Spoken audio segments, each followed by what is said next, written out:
Bismillahirrahmanirrahim. Assalamu alaikum, dear viewers and students. Welcome to the second lecture of thermodynamics. Previous lecture में हमने discuss किया था about heat and temperature, फिर हमने internal energy और work done के बारे में रिलेशंस पढ़े थे। आज सेकंड लेक्चर है हमारा और पॉसिबली इसके बाद फिर फाइनल लेक्चर हो थर्मोडायनामिक्स के साथ रिलेटेड, जिसमें हम ऑब्जेक्टिव्स को डिस्कस करेंगे आपके पास्ट के साथ रिलेटेड, पास्ट पेपर्स के साथ रिलेटेड। अच्छा, आज के लेक्चर में हमें क्या डिस्कस करना है? We first discuss about first law of thermodynamics and then हमें इसी फर्स्ट लॉ ऑफ थर्मोडायनामिक्स की एप्लीकेशंस को पढ़ना है डिफरेंट प्रोसेस के अंदर। उसके बाद हमें मोलर स्पेसिफिक हीट की कैपेसिटी को समझना है और इसके मुतालिक एक रिलेशन होगा that Cp minus Cv is equal to R, इसको अंडरस्टैंड करना है और इसी इक्वेशन पर हमने क्या करने हैं, ऑब्जेक्टिव्स करने हैं। ठीक है, तो चलें कंटिन्यू करते हैं अपने टॉपिक के ऊपर ही। और हमारा जो टॉपिक है सबसे पहला आज वो है फर्स्ट लॉ ऑफ थर्मोडायनामिक्स। तो I just write it down here, first law of thermodynamics. ठीक है, मैं थर्मोडायनामिक्स नहीं लिख रहा, आप फर्स्ट लॉ को थर्मोडायनामिक्स का लॉ ही अंडरस्टैंड कीजिएगा। अच्छा, थर्मोडायनामिक्स के दूसरे लॉ भी हैं, सेकंड लॉ ऑफ थर्मोडायनामिक्स भी होता है, लेकिन हमें जो है वो फर्स्ट लॉ ही अंडरस्टैंड करना है आपके जो है वो कोर्स के मुताबिक। फर्स्ट लॉ ऑफ थर्मोडायनामिक्स में जो पहली पहली पॉइंट आपने जहन में रखनी है वो ये रखनी है कि भाई जो फर्स्ट लॉ ऑफ थर्मोडायनामिक्स है वो दर हकीकत एक डायरेक्ट कॉन्सिक्वेंसेस होता है किसका, कंजर्वेशन ऑफ एनर्जी का। यानी कि फर्स्ट लॉ ऑफ थर्मोडायनामिक्स और कुछ भी नहीं बल्कि क्या है, कंजर्वेशन ऑफ एनर्जी है। वैसे देखें मुख्तलिफ जो मतलब चैप्टर्स हैं या मुख्तलिफ में ब्रांचेस का हूँ या मुख्तलिफ में जो है वो टाइम पीरियड का हूँ फिजिक्स में, उसमें कंजर्वेशन ऑफ एनर्जी टॉपिक एक ही है, लेकिन उसके साथ रिलेटेड जो मेजर टॉपिक्स हैं वो कुछ अलग अलग हैं। जैसे कंजर्वेशन ऑफ एनर्जी आपने कुछ मैकेनिक्स में अलग पढ़ा था, जब आप फ्लूइड डायनामिक्स में पढ़ते हैं तो आप बर्नौलीज इक्वेशन को पढ़ते हैं, और अभी जब आप थर्मोडायनामिक्स पढ़ रहे हैं तो आप फर्स्ट लॉ को पढ़ रहे हैं। तो कॉन्सेप्ट इसका सेम ही है हमारे पास।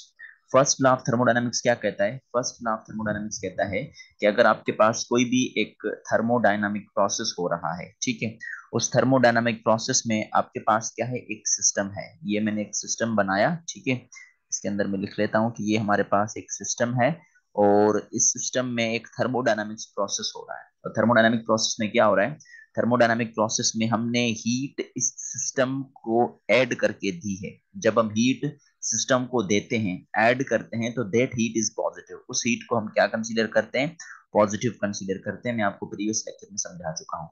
अब हमने जो हीट दी उसके बदले में क्या होगा, मतलब हमने जो क्यू दी सिस्टम को उसके बदले में क्या होगा, उसके बदले में सबसे पहली चीज ये होगी कि इसकी इंटरनल एनर्जी इंक्रीज हो जाएगी, इंक्रीज इन इंटरनल एनर्जी। यानी कि इस सिस्टम की इंटरनल एनर्जी क्या हो जाएगी, बढ़ जाएगी।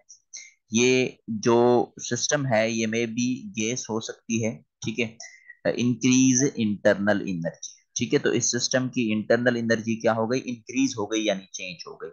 और उसके बाद दूसरा क्या हुआ, उसके बाद दूसरा ये हुआ कि इस सिस्टम ने सराउंडिंग के ऊपर वर्क डन किया। इस सिस्टम ने सराउंडिंग के ऊपर वर्क डन किया, उस वर्क डन को हम क्या कंसीडर करते हैं, पॉजिटिव। और जो इंक्रीज इन इंटरनल एनर्जी हो गई है वो किसके बराबर है, वो बराबर है डेल्टा क्यू के। तो अगर मैं इन तीन टर्म्स को इक्वेशन के फॉर्म्स में लिखूं तो मैं क्या कहूंगा कि हमने सिस्टम को सबसे पहले क्या दी थी, हीट दी थी क्यू। तो उस क्यू ने क्या किया, उस क्यू ने दो काम किए। सबसे पहले उसने क्या किया, सबसे पहले उसने इंटरनल एनर्जी को चेंज कर दिया, इंटरनल एनर्जी को बढ़ा दिया। और दूसरा उसने क्या किया, work done by the system किया ऑन द सराउंडिंग। तो ये इक्वेशन है दर हकीकत किसकी, फर्स्ट लॉ ऑफ थर्मोडायनामिक्स की, जो आपको अंडरस्टैंड करनी है। अगर इसी इक्वेशन के अंदर मैंने जो है वो अंडरस्टैंड करना है किस चीज को, अगर मैंने इंटरनल एनर्जी की चेंज को डिटरमाइन करना है, तो इंटरनल एनर्जी की आप चेंज को कैसे डिटरमाइन करेंगे कि ये प्लस डब्ल्यू है, अगर इस साइड आ जाएगा तो क्या बन जाएगा, माइनस का। यानी कि जो इंटरनल एनर्जी की चेंज होगी वो किसके बराबर हो जाएगी, वो बराबर हो जाएगी heat added to the system q. ठीक है, heat added to the system minus the work done by the system on the surrounding. ठीक है, work done by the system ही हो रहा है हमारे पास, लेकिन हम यहाँ पर क्या दे देंगे, माइनस दे देंगे। आप इसको ऐसे भी अंडरस्टैंड कर सकते हैं। देखिए, अगर आपको ये लग रहा है कि ये नेगेटिव डब्ल्यू है तो ये work done on the system हो रहा है, नहीं, मैं क्यू लिख के माइनस की सिंबल दे देता हूँ, यहाँ पर प्लस डब्ल्यू लिख लेते हैं, तब भी एक ही बात है। तो work done by the system ही हो रहा है। तो आपने यहाँ पर क्या कर लिया, आपने change of internal energy determine कर ली। तो ये दो इक्वेशंस हैं जिनको आपने समझना है, न्यूमेरिकल्स के मुतालिक समझ लें या एमसीक्यूज के कॉन्सेप्ट के मुतालिक समझ लें। तो एक इक्वेशन ये है, इक्वेशन नंबर 1, और एक इक्वेशन ये है। फर्स्ट इक्वेशन जो है वो बताती है heat supply to the system, और दूसरी इक्वेशन क्या बनाती है हमारे पास, दूसरी इक्वेशन बताती है चेंज ऑफ इंटरनल एनर्जी के मुतालिक। इस पूरे फर्स्ट लॉ ऑफ थर्मोडायनामिक्स की स्टेटमेंट के अंदर तो मोस्ट इंपॉर्टेंट थिंग है वो क्या है, वो है हमारे पास साइन कन्वेंशन। ठीक है, यहाँ पर मैं लिख लेता हूँ कि यानी कि यहाँ पर मोस्ट इंपॉर्टेंट हमारे पास क्या है, साइन कन्वेंशन। ये साइन कन्वेंशन में कुछ चीजें आपको पहले भी समझा चुका हूँ, यहाँ पर भी रिपीट कर रहा हूँ। साइन कन्वेंशन, साइन कन्वेंशन में क्या है, बड़ा सिंपल सा तरीका बता देता हूँ। अगर कोई भी सिस्टम एक्सपैंड करे, अगर कोई भी सिस्टम क्या करे, एक्सपैंड करे, अगर सिस्टम एक्सपैंड होगा तो सारे टर्म्स क्या हो जाएंगे, पॉजिटिव। ठीक है, यानी कि यहाँ पर हम पॉजिटिव क्यू पुट कर देंगे, इसी तरीके के साथ पॉजिटिव डब्ल्यू पुट कर देंगे, इसी तरीके के साथ पॉजिटिव डेल्टा यू पुट कर देंगे। पॉजिटिव डेल्टा यू का क्या मतलब है, इंटरनल एनर्जी बढ़ रही है। इसी तरीके के साथ अगर आपके पास कोई भी एक सिस्टम है जो क्या हो रहा है, जो कंप्रेस हो रहा है, ठीक है, अगर कंप्रेस होगा तो आपने नेगेटिव क्यू पुट कर देना है, आपने नेगेटिव डब्ल्यू पुट कर देना है, आपकी इंटरनल एनर्जी डिक्रीज हो जाएगी, तो उसको हम डेल्टा यू में कंसीडर कर सकते हैं नेगेटिव फॉर्मेशंस में। तो sign conventions are necessary there, sign convention जो है वो इस चीज में नेसेसरी होगी। ठीक है, अब अगर सिस्टम को हम हीट देंगे तो एक्सपेंड होगा, जाहिर सी बात है, तो उस हीट को आप पॉजिटिव कंसीडर करेंगे। Work is done by the system होने वाला है ऑन द सराउंडिंग्स, तो वो वर्क डन पॉजिटिव हो जाएगा, और इंटरनल एनर्जी बढ़ जाएगी तो वो ऑटोमेटिकली पॉजिटिव आंसर देगी आपको। अगर कंप्रेशन आ रहा है तो heat is extracted from the system, तो नेगेटिव हो जाएगी। Work is done on the system, तो नेगेटिव हो जाएगा बाय द सराउंडिंग्स। और माइनस डेल्टा यू का क्या मतलब है, इंटरनल एनर्जी डिक्रीज, तो उसको भी हम नेगेटिव केस में डिस्कस कर लेंगे। तो साइन कन्वेंशन नेसेसरी है। यहाँ पर मैं साइन कन्वेंशन दे देता हूँ, plus minus Q, plus minus delta U and plus minus W, तो आपकी ये अरेंजमेंट हो जाएगी क्लियर। तो ये थोड़ा सा इंट्रोडक्शन था किसके मुतालिक, about first law of thermodynamics. ठीक है, अब फर्स्ट लॉ ऑफ थर्मोडायनामिक्स की यहीं पर ही मैं एक छोटी सी कंडीशन बता देता हूँ कि अगर आपके पास कहीं पर भी साइक्लिक प्रोसेस हो रहा है, ठीक है, साइक्लिक प्रोसेस क्या होता है, एक ऐसा प्रोसेस जिसमें इनिशियल और फाइनल स्टेट सेम हो। अगर इनिशियल और फाइनल स्टेट सेम होगी तो इंटरनल एनर्जी क्या रहेगी, कांस्टेंट रहेगी, सेम रहेगी। भाई सिंपल सा तरीका है कि अगर इंटरनल एनर्जी कांस्टेंट रहे तो इंटरनल एनर्जी की जो चेंज हो जाएगी वो किसके बराबर हो जाएगी, जीरो के बराबर हो जाएगी। तो साइक्लिक प्रोसेस में फर्स्ट लॉ ऑफ थर्मोडायनामिक्स क्या कहता है, वो कहेगा Q is equal to delta U plus W. तो डेल्टा यू की जगह पर आपने जीरो पुट कर देना है, प्लस डब्ल्यू, तो Q किसके बराबर हो जाएगा, Q बराबर हो जाएगा डब्ल्यू के। यानी कि साइक्लिक प्रोसेस में आप जितनी भी अमाउंट आप हीट देंगे वो सारी की सारी किस में कन्वर्ट हो जाएगी, वर्क डन में कन्वर्ट हो जाएगी। अगर आप सिस्टम को हीट दे रहे हैं तो work is done by the system, अगर आप सिस्टम से हीट ले रहे हैं तो work is done on the system. तो ये थोड़ी सी कंडीशन जो है आपने इस फर्स्ट लॉ के मुतालिक जहन में रखनी है। मैंने बड़ा सिंपल सा तरीका बता दिया, एक्सपैंड हो तो पॉजिटिव, कंप्रेस हो तो आपने उसको नेगेटिव कंसीडर करना है। चलें, अब उसके बाद हम कुछ प्रोसेस की तरफ चलते हैं। ठीक है, उन प्रोसेस की कंडीशंस को अंडरस्टैंड करेंगे, उनके मुतालिक बड़े जो है वो ऑब्जेक्टिव निकलने वाले हैं, तो उन प्रोसेस को हम कंसीडर कर लेते हैं। तो सबसे पहला हमारे पास जो प्रोसेस है इस थर्मोडायनामिक्स में, उसको आप प्रोसेस कह लें, उसको आप application first law of thermodynamics कह लें, जो आपको इजी लगे। ठीक है, तो सबसे पहला हमारे पास जो प्रोसेस है, that process is called isothermal process. Isothermal process, तो first one process is isothermal process. अच्छा, इस आइसोथर्मल प्रोसेस में क्या होने वाला है, क्या क्या मोस्ट इंपॉर्टेंट चीजें हैं, ये बड़ी इंपॉर्टेंट है ऑब्जेक्टिव के मुतालिक। सबसे पहली पॉइंट ये कि भाई जो आइसोथर्मल प्रोसेस है वो कोई फास्ट प्रोसेस नहीं होता बल्कि स्लो प्रोसेस है। ठीक है, यानी कि अगर गैस एक्सपैंड हो रही है तब भी स्लोली एक्सपैंड होगी, अगर कंप्रेस हो रही है तब भी स्लोली कंप्रेस होने वाली है। उसके बाद आइसोथर्मल का मतलब क्या है, आइसोथर्मल का मतलब ये है कि इस प्रोसेस के अंदर जो टेम्परेचर है वो क्या रहेगा, कांस्टेंट होगा। यानी कि प्रोसेस होगा लेकिन उसका जो टेम्परेचर होना चाहिए वो क्या होगा, वो कांस्टेंट होगा। अगर टेम्परेचर कांस्टेंट होगा तो टेम्परेचर की जो चेंज है वो किसके बराबर है, जीरो के बराबर। अगर सिस्टम को हम आइडियल गैस मान लेते हैं, तो हमने पढ़ा था आइडियल गैस के अंदर जो टेम्परेचर है वो डायरेक्टली प्रोपोर्शनल है इंटरनल एनर्जी के साथ। अगर टेम्परेचर कांस्टेंट तो इंटरनल एनर्जी भी क्या रहेगी, इंटरनल एनर्जी भी कांस्टेंट ही रहेगी यहाँ पर। अगर इंटरनल एनर्जी कांस्टेंट है तो इंटरनल एनर्जी की चेंज किसके बराबर हो जाएगी, जीरो। तो ये ऑब्जेक्टिव ध्यान में रखना है आपने। अच्छा, उसके बाद अगर हम फर्स्ट लॉ ऑफ थर्मोडायनामिक्स को यूज भी करें, ठीक है, according to first law of thermodynamics, तो हमें पता है कि जो डेल्टा क्यू है वो किसके बराबर होता है, वो बराबर होता है delta U plus delta W, या डब्ल्यू कर दें। ठीक है, अब फर्स्ट लॉ ऑफ थर्मोडायनेमिक्स में जो आप हीट सप्लाई करेंगे आइसोथर्मल प्रोसेस के अंदर, तो डेल्टा यू की वैल्यू किसके बराबर है, जीरो के बराबर। तो आपने यहाँ पर जीरो पुट कर देना है प्लस डब्ल्यू। तो आंसर क्या आएगा, आंसर ये आएगा कि आपने जितनी भी हीट सप्लाई करनी है वो वर्क डन में कन्वर्ट हो जाएगी। तो अब यहाँ पर हमने दोनों को पॉजिटिव कंसीडर किया है, तो यहाँ पर भी पॉजिटिव कर लेता हूँ, यहाँ पर भी पॉजिटिव कर लेता हूँ। इसी तरीके के साथ, अच्छा दोनों अगर पॉजिटिव है तो हमारे पास एक्सपेंशन होने वाली है या कंप्रेशन होने वाली है, एक्सपेंशन होने वाली है, करेक्ट वन। तो ये आइसोथर्मल एक्सपेंशन की इक्वेशन है। इसी तरीके के साथ अगर मैं यहाँ पर माइनस डेल्टा क्यू दे देता, तो यहाँ पर क्या आ जाता है, यहाँ पर आ जाता माइनस डब्ल्यू। अब माइनस का क्या मतलब है कि यहाँ पर क्या होने वाली है, यहाँ पर कंप्रेशन होने वाली है, तो ये नेगेटिव हो जाएंगे इन टर्म्स के हिसाब से।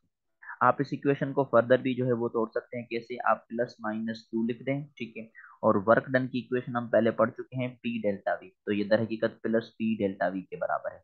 यानी कि जितनी आप हीट देंगे वो दर हकीकत उसके वॉल्यूम को चेंज करेगी, उसके इंटरनल एनर्जी को वो चेंज नहीं कर सकते। तो ये कंडीशन है जो आपने फर्स्ट लॉ ऑफ थर्मोडायनामिक्स के अंदर जो है वो आइसोथर्मल प्रोसेस को अंडरस्टैंड कर देना है। उसके बाद आइसोथर्मल प्रोसेस में जो हम इक्वेशन ऑफ स्टेट यूज करते हैं वो हमारे पास कौन सी होती है, वो हमारे पास होती है बॉयल्स लॉ। ये आइडियल गैस लॉ होते हैं, आपके कोर्स में नहीं है लेकिन हो सकता है कि इसमें से कोई एमसीक्यूज बन जाए। तो बॉयल्स लॉ के हिसाब से हम इस इक्वेशन को क्या कर देते हैं, प्रूव कर देते हैं।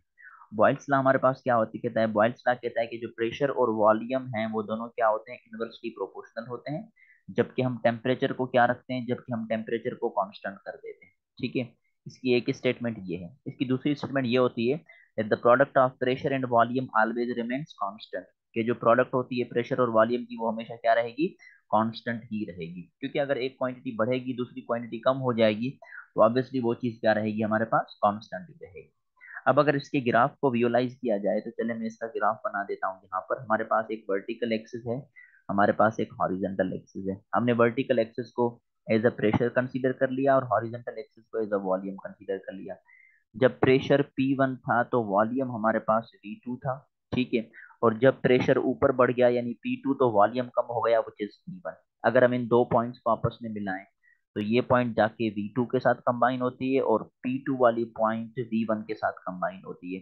तो आपको ये ऐसा जो है वो कर्व मिल जाता है, ग्राफ मिल जाता है इस तरीके से। तो ये हमारे पास क्या है, ये हमारे पास एक आइसोथर्मल ग्राफ है, याद रखिएगा। This graph is considered to be isothermal in which temperature remains constant, इसमें टेम्परेचर क्या रहेगा, कांस्टेंट रहेगा। उसके बाद आइसोथर्मल प्रोसेस के अंदर हम फाइनल एक बात कर लेते हैं, वो हमारे पास है स्पेसिफिक हीट या हीट कैपेसिटी, जो भी आप कहें। देखिए स्पेसिफिक हीट कैपेसिटी की इक्वेशन हमने पढ़ी थी, ठीक है। वो हमारे पास क्या थी कि भाई जो आपने क्यू अमाउंट ऑफ हीट दे देनी है वो किसके बराबर होती है, वो बराबर होती है एम सी डेल्टा टी, ठीक है। अब इसी प्रोसेस के अंदर मुझे सी की वैल्यू चाहिए, तो एम डेल्टा टी मल्टीप्लाई कर रहे हैं, साइड आके डिवाइड करेंगे, तो सी का आंसर क्या आ जाएगा, सी का आंसर आ जाएगा Q divided by M delta T. अभी हमने देखा कि आइसोथर्मल प्रोसेस के अंदर डेल्टा टी की वैल्यू क्या है, जीरो। अब मैं डिनोमिनेटर में रखूंगा जीरो, जाहिर सी बात है अगर आप डिनोमिनेटर में जीरो पुट कर देंगे तो ये इसका आंसर क्या आ जाएगा, इन्फिनिटी आ जाएगा। क्यों, क्योंकि इसका टेम्परेचर बढ़ेगा ही नहीं। हमने पढ़ा था हीट कैपेसिटी में कि वो टेम्परेचर को 1 डिग्री सेल्सियस या 1 केल्विन बढ़ा देता है अगर हम हीट सप्लाई कर रहे हैं सिस्टम को। तो यहाँ पर तो वो टेम्परेचर चेंज ही नहीं होगा, चेंज ही नहीं होगा तो आप कितनी हीट सप्लाई कर सकते हैं, आप इन्फिनिटी हीट सप्लाई कर सकते हैं। तो यहाँ पर स्पेसिफिक हीट कैपेसिटी की वैल्यू क्या है, इन्फिनिटी के बराबर है। हाँ, यहाँ पर एक्सपेंशन भी हो सकती है, कंप्रेशन भी हो सकती है। एक्सपेंशन कंप्रेशन दर हकीकत आप एरो की बुनियाद पर पहचानेंगे। अगर ये नीचे की तरफ आए तो वॉल्यूम बढ़ रहा है, इट मींस कि एक्सपेंशन हो रही है। और अगर एरो को ऊपर की तरफ किया जाए तो वॉल्यूम कम हो रहा है, तो आप कंप्रेशन के थ्रू जाए। तो ये एक बेसिक सा कॉन्सेप्ट है फर्स्ट प्रोसेस के अंदर, जिसे हम क्या कहते हैं, आइसोथर्मल प्रोसेस कहते हैं। Should we move, okay. तो हम चलते हैं सेकंड प्रोसेस के अंदर, that is called adiabatic process. दोनों रिलेट करते हैं, तो यहीं पर ही हम एडियाबैटिक प्रोसेस को भी डिस्कस कर लेंगे। अच्छा, एडियाबैटिक प्रोसेस का एक हमारे पास दूसरा नाम भी है जो तकरीबन आता है ऑब्जेक्टिव्स के मुतालिक, वो है आइसोन आइसेंट्रोपिक, ठीक है, आइसेंट्रोपिक। तो यहाँ पर मैं लिख लेता हूँ, आइसेंट्रोपिक जो है वो इसका दूसरा नाम है, आइसेंट्रोपिक, ठीक है। ये adiabatic process, iso isentropic process जो भी आप कहें। उसके बाद जो एडियाबैटिक प्रोसेस है वो हमारे पास एक रैपिड प्रोसेस होता है, यानी कि जल्दी प्रोसेस हो जाता है। और जल्दी प्रोसेस कैसे हो जाता है, just like bursting of a tyre, जो टायर बर्स्ट होता है, ठीक है, उसमें हो गया। या propagation of sound in air, ये हमने पढ़ा था कि भाई ये एडियाबैटिक प्रोसेस के अंदर होता है, जो लेपलेस करेक्शन में हमने पढ़ा था। तो ये एडियाबेटिक प्रोसेस के अंदर हकीकत आपने चीजों को अंडरस्टैंड कर देनी है। एडियाबेटिक प्रोसेस में क्या होता है कि no heat enters or leave the system, यानी कि जो हीट है वो सिस्टम से ना जाएगी, सिस्टम से बाहर भी नहीं जाएगी, उसके अंदर भी नहीं जाएगी। उसका क्या मतलब है कि जो अमाउंट ऑफ हीट है वो किसके बराबर है, जीरो के बराबर है, क्योंकि हम अमाउंट ऑफ हीट दे भी नहीं सकते, ले भी नहीं सकते।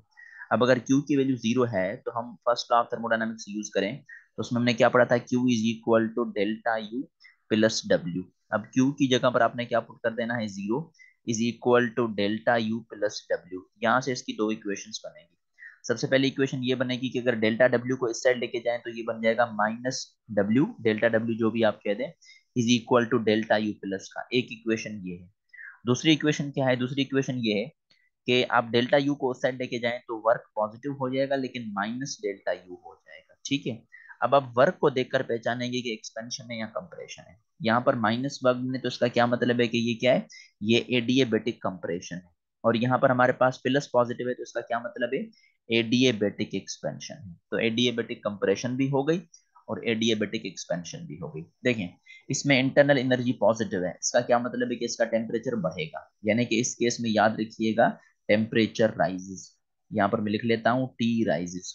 यहाँ पर माइनस डेल्टा यू है, इसका क्या मतलब है कि टेम्परेचर फॉल्स, तो इस केस में टेम्परेचर गिरेगा, यानी कि कंप्रेशन में टेम्परेचर बढ़ेगा और एक्सपेंशन में टेम्परेचर क्या करेगा, गिरेगा। तो इस कंडीशन को आपने क्या करना है, यहीं पर अंडरस्टैंड कर देना है।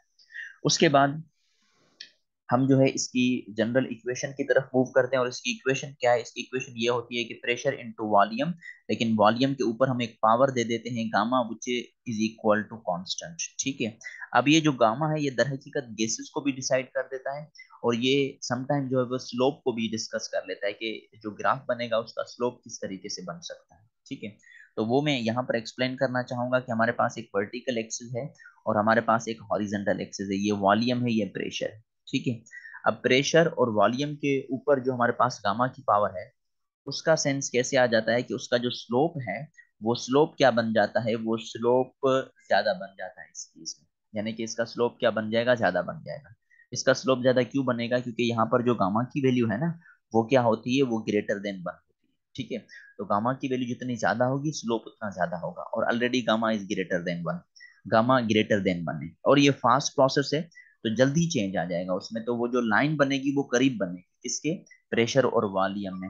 आप क्या करें, अगर इन दोनों ग्राफ्स को कंपेयर करें, जो मैंने पीली पीछे बताया था आइसोथर्मल तो वो थोड़ा सा दूर बना है, लेकिन अगर आप एडियाबेटिक को देखेंगे तो वो करीब बनेगा इस केस के अंदर। तो ये कंडीशन आपने क्या करनी है, अंडरस्टैंड करवानी है केसेस के अंदर। तो ये इसकी जनरल इक्वेशन है, याद रखिएगा गामा की वैल्यू ग्रेटर देन वन होती है। गामा की वैल्यू कैसे डिटरमाइन करते हैं वो हम स्पेसिफिक हीट में पढ़ेंगे। तो gamma is greater then one, याद रखिएगा अगर गामा की वैल्यू ज्यादा होगी, गामा इज ग्रेटर, ठीक है, तो यहाँ पर इसका जो स्लोप बनेगा वो क्या बनेगा, इसका स्लोप भी ज्यादा बनेगा। तो डिफरेंट गैसेस के लिए हम एमसीक्यूज करेंगे कि उसकी स्लोप कैसे बनेंगे। गामा ग्रेटर तो slope greater, and gamma is also greater than one, gamma का आंसर हमेशा ग्रेटर देन वन आ जाता है। उसके बाद इसकी आखिरी पॉइंट रहती है स्पेसिफिक हीट कैपेसिटी की वैल्यू। देखें यहाँ पर हम हीट को सप्लाई नहीं कर रहे, अगर हम हीट को सप्लाई नहीं करेंगे तो सी का आंसर क्या आएगा, हमारे पास जीरो आ जाएगा, जाहिर सी बात है। वहां पर सी का आंसर इन्फिनिटी क्यों था, क्योंकि वहां पर टेम्परेचर रेस नहीं कर रहा था। यहाँ पर हम हीट ही सप्लाई नहीं करेंगे, अगर हम हीट सप्लाई नहीं करेंगे तो यहाँ पर स्पेसिफिक हीट कैपेसिटी की वैल्यू क्या आ जाएगी, हमारे पास जीरो के बराबर आ जाएगी। तो याद रखिएगा आइसोथर्मल में जो सी है वो इन्फिनिटी है और एडियाबेटिक में जो सी है वो जीरो है। बाकी जितने भी प्रोसेस हैं उनमें वैल्यू वेरी करेगी फ्रॉम जीरो टू इन्फिनिटी, यानी कि ये दो लिमिट समझ लें, ये दो लिमिट्स ही हैं हमारे पास।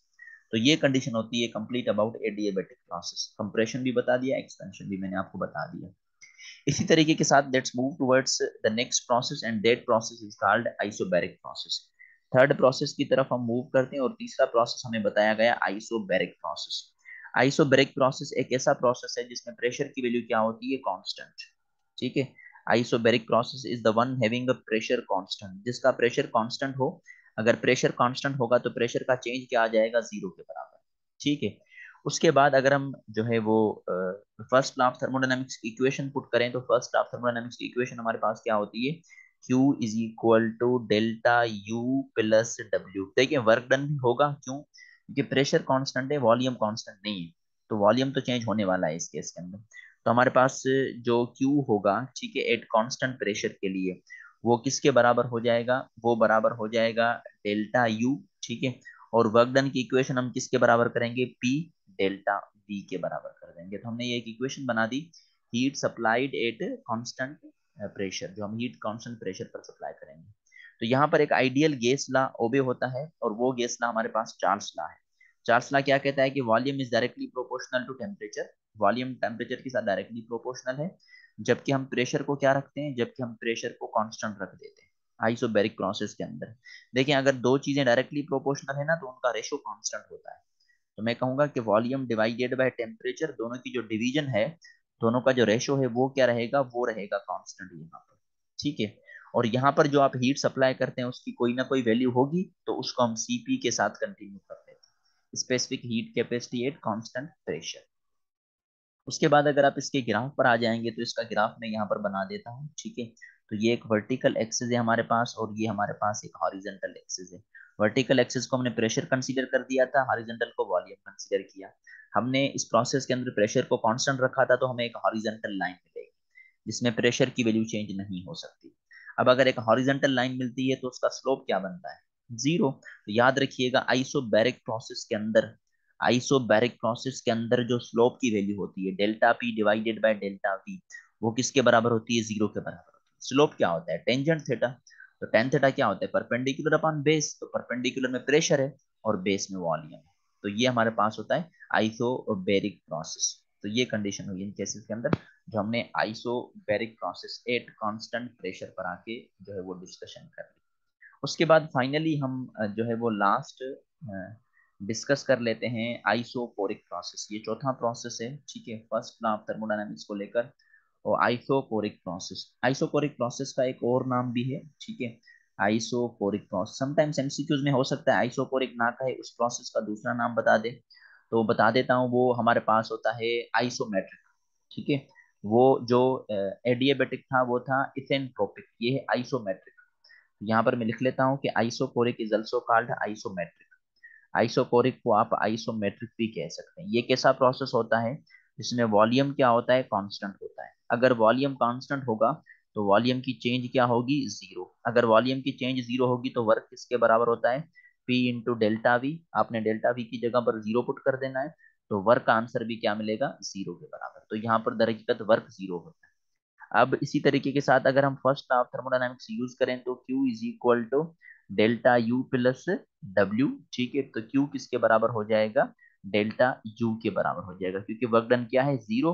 तो ये इक्वेशन बनी Q is equal to delta U. याद रखिएगा इस प्रोसेस के अंदर ना एक्सपेंशन होने वाली है, ना कंप्रेशन, ना एक्सपेंशन होने वाली है, ना कंप्रेशन, क्योंकि वॉल्यूम कांस्टेंट है। तो कहाँ से एक्सपेंशन होगी, कहाँ से कंप्रेशन। अच्छा, इसी तरीके के साथ हम यहाँ पर आइडियल गैस लॉ को भी यूज कर सकते हैं। ठीक है, तो आइडियल गैस लॉ हमारे पास यहाँ पर कौन सा होता है, वो होता है लुज़िग्स लॉ। ये लुज़िग्स लॉ वो क्या कहता है कि pressure is directly proportional to temperature. ठीक है, जबकि हम यहाँ पर वॉल्यूम को क्या करते हैं, यहाँ पर हम वॉल्यूम को कांस्टेंट कर देते हैं। तो इसे हम क्या कहते हैं, इसे हम कहते हैं ये लुज़िग्स लॉ। तो यहाँ पर मैं लिख लेता हूँ, ये लुज़िग्स लॉ होता है। ठीक है, ये लुज़िग्स लॉ। तो ये इक्वेशन बनी जो हमने आइसोकोरिक प्रोसेस में पढ़ी। इसी तरीके के साथ अगर मुझे यहाँ पर इसका ग्राफ चाहिए, तो हमने एक वर्टिकल एक्सिस बनाया जो प्रेशर को और नीचे वॉल्यूम को। अब वॉल्यूम की कांस्टेंट वैल्यू रखनी है, तो हमें एक वर्टिकल लाइन बनानी है ऐसे। ठीक है, तो इसमें एक्सपेंशन कंप्रेशन नहीं है। लेकिन अब जब हम डिटरमाइन करेंगे किस चीज को, जब हम डिटरमाइन करेंगे इसके स्लोप को, तो delta P divided by delta we, इसका स्लोप किसके बराबर हो जाएगा, इन्फिनिटी। क्योंकि डेल्टा वी किसके बराबर है, यहाँ पर देख लें, जीरो। तो delta P divided by zero become infinity. तो याद रखिएगा इस प्रोसेस का जो स्लोप बनेगा वो इन्फिनिटी बनता है। ऐसे ऑब्जेक्टिव्स बन सकते हैं। और यहाँ पर जो स्पेसिफिक हीट कैपेसिटी है उसकी कोई ना कोई वैल्यू होगी, तो उसको हम सीवी कह देते हैं। सीवी का क्या मतलब है, heat capacity at constant volume. Heat capacity at constant volume का यही प्रोसेस है। इसके मतलब हम दो ऑब्जेक्टिव्स को क्लियर कर लेते हैं, तो हमारे पास यहाँ पर उस ऑब्जेक्टिव में कुछ एमसीक्यूज जो है वो क्लियर हो जाएंगे। उसके बाद जो है हम फाइनली मूव करेंगे हीट कैपेसिटी या स्पेसिफिक हीट कैपेसिटी के बारे में। स्पेसिफिक हीट कैपेसिटी हमारे पास क्या है और उसके ऑब्जेक्टिव कैसे आ सकते हैं आपके पास। तो हम सबसे पहले जो ग्राफ, ये प्रोसेस क्लियर हुआ, चलें। इन जब हमने इन प्रोसेस को पढ़ा, तो हमने सबसे पहले जो है वो एक्सपेंशन डिस्कस कर लेते हैं कि जब एक्सपेंशन होती है तो ये चारों जो चारों प्रोसेस हैं वो किस तरीके से बन सकते हैं। तो सबसे पहले मैं यहाँ पर एक्सप्लेन कर लेता हूँ ड्यूरिंग एक्सपेंशन। जब आपने एक्सपेंशन डिस्कस करनी होती है तो एक्सपेंशन में आपने वर्क डन डिटरमाइन करना होता है कि वर्क डन कहाँ पर ज्यादा होने वाला है। तो एक्सपेंशन के केस में मैं यहाँ पर जो है वो लाइन को ड्रॉ कर लेता हूँ। एक वर्टिकल लाइन होगी जो प्रेशर को शो करेगी, एक हॉरिजेंटल लाइन होगी जो जो है वो वॉल्यूम को शो करेगी। तो ये प्रेशर है, ये वॉल्यूम है। सबसे पहले अगर आइसोबैरिक हो तो हमें हॉरिजॉन्टल लाइन मिलती है, ठीक है। तो ये तो क्लियर है, तो ये मैं यहाँ पर हॉरिजॉन्टल लाइन बना देता हूँ, रेड लाइन, ठीक है। अगर आपसे पूछा जाए कि ये कौन सा प्रोसेस है तो आप क्या कहेंगे, ये आइसोबैरिक। तो मैं लिख लेता हूँ ऊपर आइसोबैरिक, ठीक है। अब उसके बाद जो सेकंड हमारे पास बताया गया वो बताया गया आइसोकोरिक। तो आइसोकोरिक भी हमारे पास क्लियर है। तो आइसोकोरिक हमारे पास क्या होती है, एक वर्टिकल लाइन होती है, तो ये देखने आइसोकोरिक बन जाएगा। यहाँ पर मैं लिख लेता हूँ कि ये हमारे पास जो प्रोसेस है ये क्या है, ये isochoric. This one is isochoric. अब हमें क्या करना है, अब हमें बाकी दो प्रोसेस बनाए, एक आइसोथर्मल एक एडियाबेटिक। मैंने बताया था आइसोथर्मल का कर्व थोड़ा सा दूर बनता है, ठीक है। लेकिन जो आई एडियाबेटिक है उसका कर्व थोड़ा सा करीब बन जाता है। तो एक कर्व ऐसे बना देते हैं और एक कर्व हम ऐसे बना देते हैं। अब ये जो कर्व बना ये किसको शो करेगा, ये शो करेगा आइसोथर्मल, ठीक है। क्योंकि वो थोड़ा सा दूर बनेगा, वो स्लो प्रोसेस है ना, इस वजह से उसमें स्लो चेंज आती है प्रेशर और वॉल्यूम में। और ये जो जल्दी चेंज हो गया ऐसे हम क्या कहते हैं, ऐसे हम कहते हैं एडियाबेटिक। तो हमारे पास ये प्रोसेस क्या कहलवाएगा, एडियाबेटिक। अब एक प्रोसेस में वर्क डन की वैल्यू है 0, और वो कौन सा है, आइसोकोरिक। तो आइसोकोरिक को आप छोड़ दें, यहाँ पर वर्क डन 0 है। बाकी तीन प्रोसेस, एक आइसोबैरिक है, एक आइसोथर्मल है, एक एडियाबेटिक। अगर मुझे वर्क चाहिए तो वर्क के लिए मुझे एरिया डिटरमाइन करना होगा। तो देखिए आइसोबैरिक के लिए तो मैं एक लाइन ड्रॉ करूंगा ना, ऐसे एक लाइन ड्रॉ कर दी और ऐसे एक लाइन ड्रॉ कर दी। तो सबसे वर्क ज्यादा वर्क डन मुझे किस में मिलेगा, आइसोबैरिक में मिलेगा। तो एक्सपेंशन के अंदर क्योंकि ज्यादा एरिया कवर हो रहा है, देख रहे हैं आप, ये एक रेक्टेंगल टाइप शेप बन गई है, ज्यादा एरिया कवर हो रहा है। तो सबसे पहले वर्क जो ज्यादा होगा वो किस में होगा, वो होगा आइसोबैरिक, ठीक है। और ये किससे ज्यादा होगा, ये होगा दूसरा किस में, आइसोथर्मल में। आप देख लें इसका भी कर्व बनाएंगे और एडियाबेटिक का भी बनाएंगे। तो वर्क डन इन आइसोथर्मल, और फाइनली जो लास्ट किसमें आएगा, वो आएगा वर्क डन इन एडियाबेटिक। तो ये कंडीशन याद रखिएगा, ये एमसीक्यूज हैं कि भाई एक्सपेंशन के दौरान सबसे ज्यादा वर्क किसमें होता है, आइसोबैरिक में। तो ये सीरीज आपने याद करनी है कि during expansion work done is greater than in isobaric as compare to isothermal as compare to adiabatic. लेकिन आइसोकोरिक का वर्क डन क्या होता है, 0 के बराबर। तो ये हमारे पास है एक्सपेंशन। इसी तरीके के साथ अगर एक ऑब्जेक्टिव में आपको कंप्रेशन के बारे में पूछा जाए कि अगर हमारे पास कंप्रेशन हो रही है तो कंप्रेशन का ग्राफ बना के दिखाएं और आप उनकी वैल्यूज को फिर डिटरमाइन करें। तो चलें अभी हम डिटरमाइन करें। अगर कंप्रेशन की बात करें तो कंप्रेशन के लिए भी मुझे दो लाइन चाहिए, एक वर्टिकल लाइन चाहिए, एक हॉरिजॉन्टल लाइन चाहिए, ठीक है। तो हमारे पास एक वॉल्यूम की वैल्यू, एक प्रेशर की वैल्यू। सबसे पहले मैं बनाऊंगा क्या, प्रेशर, ठीक है। तो यहाँ पर अगर मैं प्रेशर ड्रॉ करना चाहूँ तो प्रेशर की मुझे जो लाइन मिलेगी इस केस के अंदर आइसोबैरिक में, वो मुझे कुछ ऐसी लाइन मिल रही है इसकी।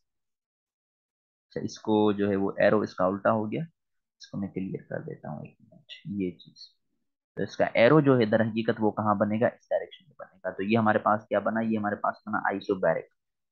अब देखें इसके अंदर इतना एरिया भी नहीं आएगा, चलें आगे डिटरमाइन कर लेते हैं फिर। अच्छा, उसके बाद जो नेक्स्ट प्रोसेस है हमारे पास वो कौन सा है, वो है आइसोथर्मल। तो एक ऐसा कर्व बन जाएगा। फिर हमारे पास कौन सा है, एडियाबेटिक, हमारे पास कुछ ऐसा कर्व बन जाएगा।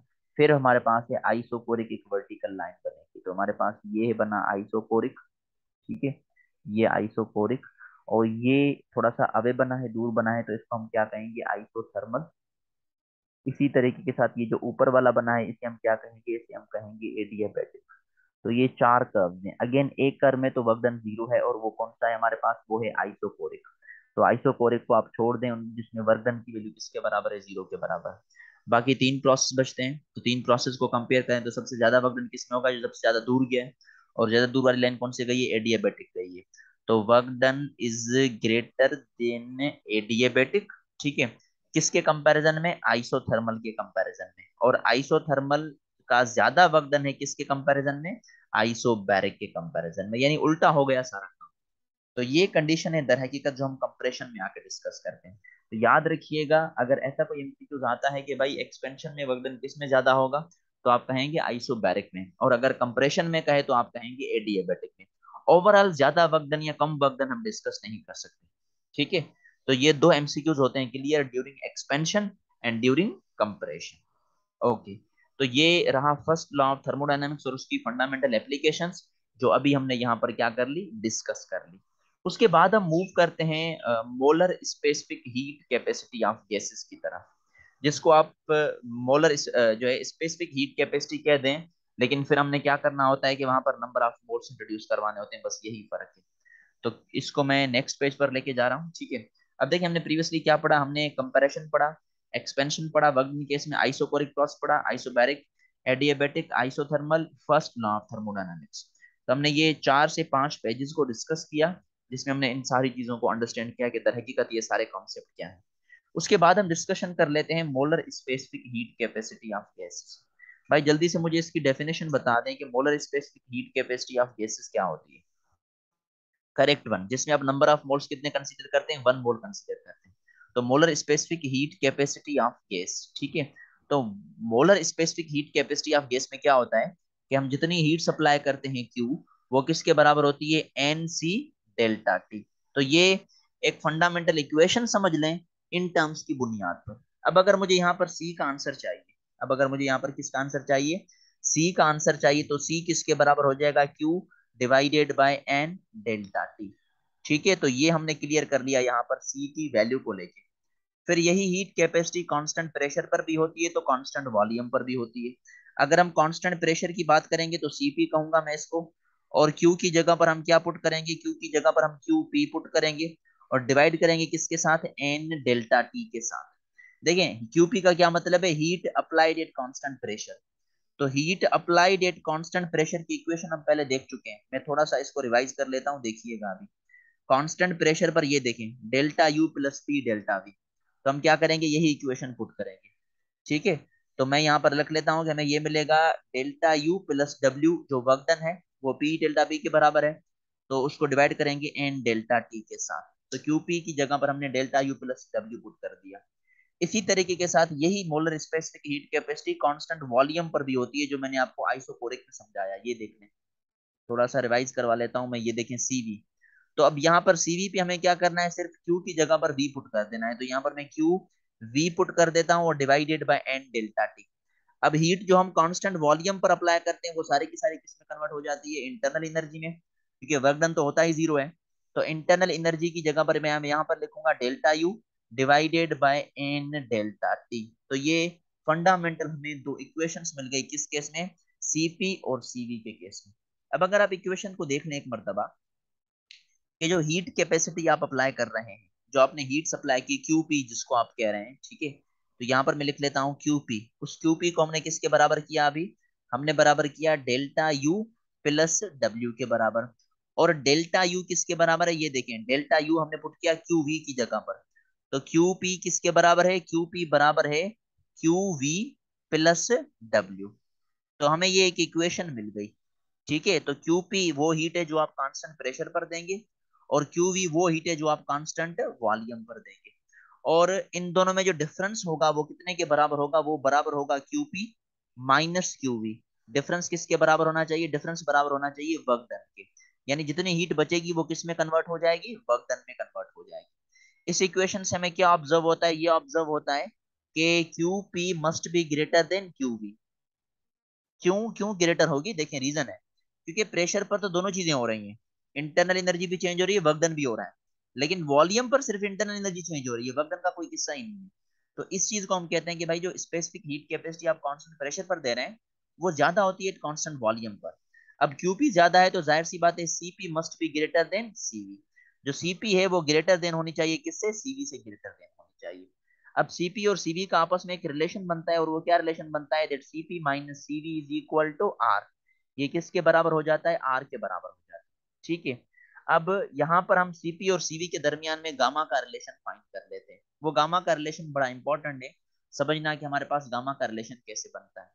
ये यहाँ पर जो गामा की वैल्यू होती है वो किसके बराबर होती है, वो बराबर होती है सीपी डिवाइडेड बाय सीवी। यानी कि ये एक रेशो है किसके बीच में, specific heat capacity at constant pressure तो the specific heat capacity at constant volume. ये हमने क्या बना दिया, एक रेशो बना दिया। तो हमें इक्वेशन किसके बराबर मिली, Cp minus Cv is equal to R. और गामा किसके बराबर मिला, Cp डिवाइडेड बाय Cv। ये गामा की मुख्तलिफ वैल्यूज होती हैं मुख्तलिफ गैसेस के लिए, लेकिन याद रखिएगा gamma is always greater than 1। That's correct. Gamma हमेशा 1 से ज्यादा होना चाहिए। अब जब हम मोनो एटॉमिक गैस की बात करते हैं, मोनो एटॉमिक गैस की, वैसे गामा को ढूंढने का एक फार्मूला भी है, तो मैं फार्मूला भी आपको बता देता हूँ। देखिए, तीन चार फार्मूला जो अंडरस्टैंड करने हैं आपने। गामा को ढूंढने का फार्मूला क्या होता है? गामा को ढूंढने का फार्मूला होता है 1+2 डिवाइडेड बाय एफ। ठीक है। इसमें जो एफ है, उस एफ को हम क्या कहते हैं? Degree of freedom. So this F is called degree of freedom. ये आपके जो है वो एफएससी लेवल में नहीं है, लेकिन मैं थोड़ा सा समझा देता हूँ, ये डिग्री ऑफ फ्रीडम होता है। ठीक है। अब मोनो एटॉमिक गैस के लिए, जितनी भी आपके पास मोनो एटॉमिक गैस है, जैसे हीलियम है, तो मोनो एटॉमिक गैस के लिए जो एफ की वैल्यू है वो कितनी है? 3।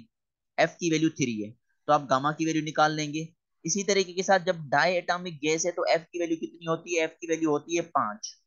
और जब आप पॉली एटॉमिक पढ़ते हैं तो पॉली एटॉमिक के लिए, पॉली एटॉमिक पॉली एटॉमिक के लिए गैस की वैल्यू समटाइम 6 पुट कर देते हैं, और कुछ जो है गैसेस के लिए 7 भी होती है। सही है। तो आपने इन चीजों को याद नहीं करना, सिर्फ अंडरस्टैंड करना है कि गामा का आंसर ये भी हो सकता है। गामा की वैल्यू क्या है हमारे पास? 1+2 डिवाइडेड बाय एफ। तो आप मोनो के लिए फाइंड कर सकते हैं, डाई के लिए फाइंड कर सकते हैं, पॉली के लिए फाइंड कर सकते हैं। तो चलिए, अब अगर मैं आपको मोनो एटॉमिक गैस की बात कर दूं कि जो गामा की वैल्यू है for mono atomic gas, mono atomic, ये मैंने एफ की वैल्यू बताती है, याद रखिएगा, ये 3, 5, 6 या 7 एफ की वैल्यू है, गामा की वैल्यूज नहीं है। गामा की वैल्यू कैसे निकालेंगे? सिर्फ एफ की जगह पर वैल्यू पुट कर दे यहाँ पर, तो आपका आंसर निकल आएगा। तो मैं डायरेक्ट बता देता हूँ आपको, मोनो एटॉमिक के लिए जो गामा की वैल्यू है वो 1.67 है। ठीक है। डाई एटॉमिक के लिए जो वैल्यू है वो है 1.4, है ना। और जो पॉली एटॉमिक के लिए वैल्यू है वो है तकरीबन 1.3, या 1.29 भी कहते हैं, 1.3 कहते हैं, एक ही बात है। तो मोनो के लिए 1.67, डाई के लिए 1.4, और पोली के लिए 1.3। ये तीनों एमसीक्यूज हैं। For monoatomic gas gamma must be equal to 1.67, for diatomic 1.4, for polyatomic 1.3। तो ये अंडरस्टैंड करना है आपने गामास की वैल्यूज को अंडरस्टैंड करने के लिए। ठीक है। तो ये दर हकीकत रेशियोज होती है जो हम इन केसेस में क्या करते हैं, इनको डिटरमाइन करने की कोशिश करते हैं। तो ये थोड़ा सा कॉन्सेप्ट मैंने क्लियर कर लिया आपको मोलर स्पेसिफिक हीट के साथ रिलेटेड। इस रिलेशन को याद कीजिएगा kindly, CP minus CV is equal to R. किसी भी गैस के लिए जो दोनों का डिफरेंस होगा वो हमेशा आर के बराबर होता है, चाहे मोनोएटॉमिक लें, चाहे डायएटॉमिक लें, चाहे पॉलीएटॉमिक लें। लेकिन गामा की वैल्यू डिफरेंट है, तो दोनों का डिफरेंस आर है, लेकिन गामा की वैल्यू मुख्तलिफ है, मोनो के लिए, डायएटॉमिक के लिए और पॉलीएटॉमिक के लिए भी। ठीक है। अब यहां से गामा की वैल्यू तो ग्रेटर देन 1 है। अच्छा, मुझे आप ये बताएं कि अगर तीनों गैसेस स्लोप की फॉर्म में बने, स्लोप की फॉर्म में, तो किसका स्लोप ज्यादा होगा? मोनो का ज्यादा होगा। क्यों? क्योंकि मोनो में गामा की वैल्यू ज्यादा है। याद रखिएगा, स्लोप किस केस का ज्यादा बनेगा? मोनो एटॉमिक केस का ज्यादा बनेगा।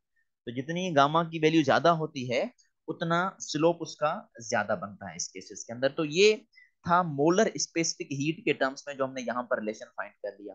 समटाइम्स रेशो के साथ रिलेट क्वेश्चंस कुछ आ जाते हैं, तो उनको भी हम सॉल्व करने की कोशिश करते हैं। चलें, तो यहाँ से मैं नेक्स्ट पेज पर चलें।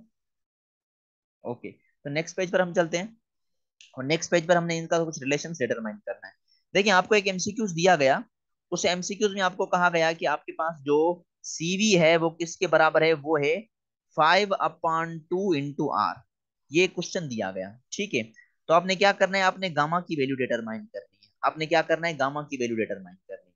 तो गामा के लिए, गामा का जो फार्मूला है वो किसके बराबर है? CP divided by CV. तो सबसे पहले तो मुझे सीपी चाहिए, तो सीपी ढूंढे। अब हमने रिलेशन पढ़ा था कि सीपी माइनस सीवी किसके बराबर होता है? आर के बराबर होता है। तो सीपी किसके बराबर हो जाएगा? सीपी बराबर हो जाएगा CV plus R. Am I correct? Minus का आउटसाइड जाएगा तो प्लस का हो जाएगा। सीवी किसके बराबर है? 5/2 × R प्लस आर। ठीक है। अब इनकी अगर हम एलसीएम निकालेंगे तो एलसीएम निकलेगी 2, ऊपर बचेगा 5R और इस साइड बचेगा 2R। तो what would be it's answer? It's answer become 7/2 × R। तो ये हमें सीपी की वैल्यू मिली। अब गामा की वैल्यू कितनी होती है? गामा की वैल्यू होती है सीपी डिवाइडेड बाय सीवी। तो सीपी आपको कितनी मिली? 7/2 × R, और इसको मल्टीप्लाई करेंगे तो वो कन्वर्ट हो जाएगा, तो ये हो जाएगा 2/5 × R। सीवी की जगह पर मैं 5/2 × R पुट करता, लेकिन मल्टीप्लीकेशन की वजह से डिनोमिनेटर न्यूमरेटर की जगह पर, न्यूमरेटर डिनोमिनेटर की जगह पर, तो आर आर में खत्म हो जाएगा, टू टू में खत्म हो गया। तो आंसर किसके बराबर आ गया? 7/5। तो जब आप 7/5 सॉल्व करेंगे तो यू गॉट 1.4। तो गामा की वैल्यू आपको 1.4 मिली। और 1.4 कौन सी गैस है, अभी बताया मैंने, ये देख लें। 1.4 कौन सी गैस है, डायटोमिक, करेक्ट वन। तो 1.4 आपके पास डायटोमिक गैस की ये वैल्यू है। तो याद रखिएगा, जब आपने डायटोमिक कंसीडर करनी है तो ये अरेंजमेंट कंसीडर करनी है। तो वो ऐसे एमसीक्यूज आपको दे सकता है। समटाइम्स रेशो के साथ एमसीक्यूज आ जाते हैं, तो वो रेशो में भी यहाँ पर आपको एक्सप्लेन कर देता हूँ। ये एमसीक्यू समझ आया, इज इट क्लियर, ओके। तो चलें अब हम चलते हैं इसके कुछ रेशोज के मुतालिक। अब रेशोज के साथ रिलेटेड कुछ ऐसे क्वेश्चंस आ सकते हैं, देखिएगा। हमें पता है कि सीपी माइनस सीवी किसके बराबर है, आर के बराबर है। ठीक है, आपसे क्वेश्चन पूछा गया कि भाई आर डिवाइडेड बाय सीवी का आंसर क्या है, आर डिवाइडेड बाय सीवी का आंसर क्या है, पहला क्वेश्चन ये है। दूसरा क्वेश्चन पूछा गया कि आर डिवाइडेड बाय सीपी का आंसर क्या है, यानी रेशोज के क्वेश्चंस किए गए। तो देखें, सीवी आर को डिवाइड कर रही है तो पूरी इक्वेशन को सीवी डिवाइड करेगी। तो सीपी डिवाइडेड बाय सीवी कर देंगे, minus CV divided by CV कर देंगे, और ये आर डिवाइडेड बाय सीवी कर देंगे, मतलब पूरी इक्वेशन को सीवी के साथ डिवाइड कर दिया। तो CV CV get cancel, one answer आएगा।